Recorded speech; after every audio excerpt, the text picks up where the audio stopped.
7-game conference win streak came to an end, but the team's unbeaten run is now at 8. What does that say about the consistency and mentality of the squad this year? Yeah, I mean, look, it's a solid squad. We've been focused. Even some of the cup games we've lost, like at DC and in Greenville, we've played really, really well. So, you know, the game against Loudoun, one of the things to focus on was how we try to turn a good performance against a really strong team who had been perfect at home. How do we turn that into 3 points? And whether that's better coaching, you know, making a block, making the final play, or just kind of getting things to go your way. But we created a lot of chances, had a really high expected goals, limited them for the most part. You know, but our group's strong. They work hard. You know, we keep getting injuries, and next guy up keeps performing. And obviously, there's 3 or 4 other really high-level teams around the league that are pushing as well. So we're just focused on ourselves. We know we go to Hartford against a strong team who's, you know, a little snake-bitten, had some good performances, and of their own way haven't gone their way a couple times. And you know, so we know we're going to go there. Tough place to play. Last time we were really fortunate to get a point out of it. We need to try to go there to get all 3 points this time. This specific fixture with Hartford has produced a lot of high-scoring matches. Last time you were there, it was a draw. And then before that at Hartford, it was 3-4 in 2023 and then 6-3 in 2022. What do you make of this particular matchup, and how do you prep for a game that's consistently produced high-scoring games? Yeah, I mean, look, I think sometimes neither of the coaches were there that are coaching now. The players are different.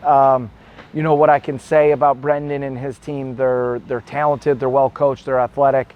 You know, they were, before last game where they got the red card in a tough rain delay game, they had been scoring 4 or 5 goals. So both teams like to attack, both teams like to go for it. They have really strong attacking pieces. We think we have good attacking players as well. So both teams want to play their style and go for it, and that usually involves an up and down game. MD and Cal currently lead the league as a scoring duo and have been electric so far. How would you describe their chemistry in the league and how that's added to your system? Yeah, I mean, look, we're kind of more about, you know, performances and about a club and in playing a certain style of play. So, you know, we've had strikers kind of come and go a little bit, whether it's Barajas, you know, Markanich, you know, and guys have produced. So Cal and MD have done a great job. Obviously, Juan David has a lot of goal involvements as well. You know, we look at it more about, you know, finishing the attack and creating chances versus like who's getting it or it has to go through this guy. So, you know, for me, I don't care how we score. I just want to score goals. I want to win 3 points each time out. But we got to have complete performances to do it. On the other side, Joe Farrell is going to be unavailable during the game. Farrell? Due to a red card. He leads Hartford's defense in clearances, blocks, and aerial duels. How is that going to pivot your shape or tactics and impact your approach going into this game? Yeah, look, Joe's a good player, strong leader, has been around this league for a long time. He's won trophies. So they'll miss his leadership. But I think what they do with any well-coached team, Brendan, you know, we'll have them rather ready, whether that's a change of shape. They've got Diz P, who's coming back from an injury, who played at the end last week. They've got good players, and they've got a good coach. So, you know, he's a good player and a strong leader, but they won't miss a beat. They'll be ready. They're at home. They're going to be eager. They want to bounce back from probably an unlucky result last week to try to push for all 3 points. So we're going to have to be on our game. Like I said, last year, the first half, they bopped us, and we were fortunate to get the tie at the end. So we need to make sure we're prepared from the opening whistle, make sure we're working like animals to try to compete and hopefully tilt it for all 3 points.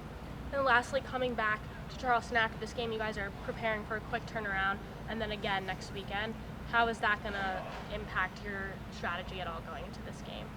Yeah, you know, this is one of the, I think, 3 or 4 times this year in the league that we have 3 games in 8 days. You know, full focus is on Hartford. Then we'll travel back Sunday night, get in late, and then, you know, light prep work to go to Miami against a team who's flying, and then fly home, and really no prep to play Phoenix at home. So it's all hands on deck. We have a great staff, great coaching staff, great medical staff. You know, we have a great front office and executives and ownership who support us to try to be prepared as much as possible. So it's about just getting the guys mentally and physically fresh. making sure that tactically they're aware of what our opponent wants to do and what we need to do. But look, it's all that matters is Saturday night at Hartford against a strong team and trying to put our best foot forward.